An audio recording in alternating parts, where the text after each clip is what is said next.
So what separates my view of a solution for white nationalists from the Christian, the white nationalist, the National Socialist, and the civic nationalists, and whatever other flavor, is that I'm willing to fight for your choice of self-determination by your choice of self-determined means if you're willing to fight for mine. And to realize that none of us can win otherwise. Because the enemy doesn't distinguish between our factions. They aren't really advocating for something. The enemy's sole purpose is to exterminate us, whether Civnat, Christian, white nationalist, National Socialist, heathen pagan, or Aristotelian. And something near a third of our own are perfectly happy to side with the enemy. So saying white nationalist doesn't include separation from the third that are our enemy. And it doesn't take advantage of the fact that separating from them will produce a dramatic leap in evolution only centuries of natural selection under adversarial circumstances could achieve. They want us gone. Even the third of our own want us gone.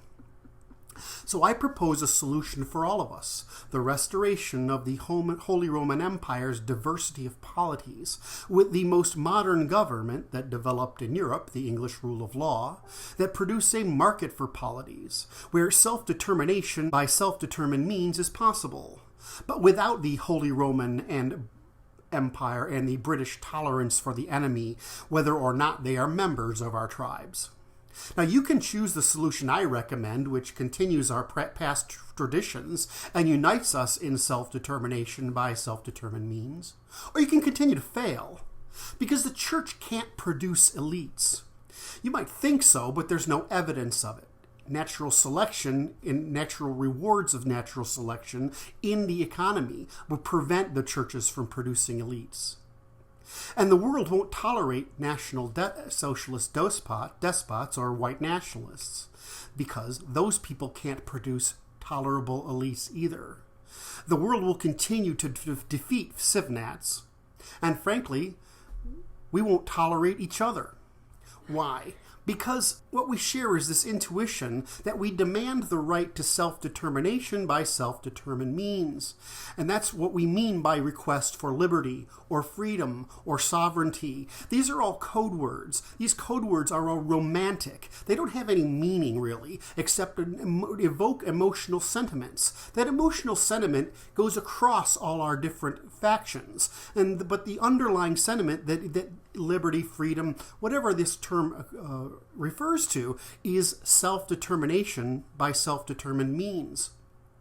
And to do that, we require self-determined polities where we can aggregate together on self-determined means to produce our self-determined ends. And only rule of law, of natural law, between polities that produces markets for polities, markets across polities, and markets within polities, preserves that right to self-determination by self-determined means. This, in the end, is the message I have understood but failed to communicate. This is why P-Law is the only solution possible.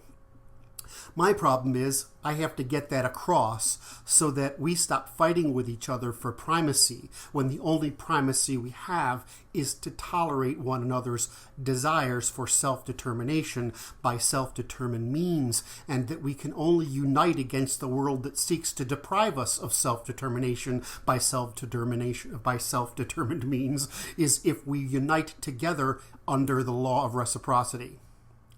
My name is Kurt Doolittle. This is for the Propertarian Institute. Thank you.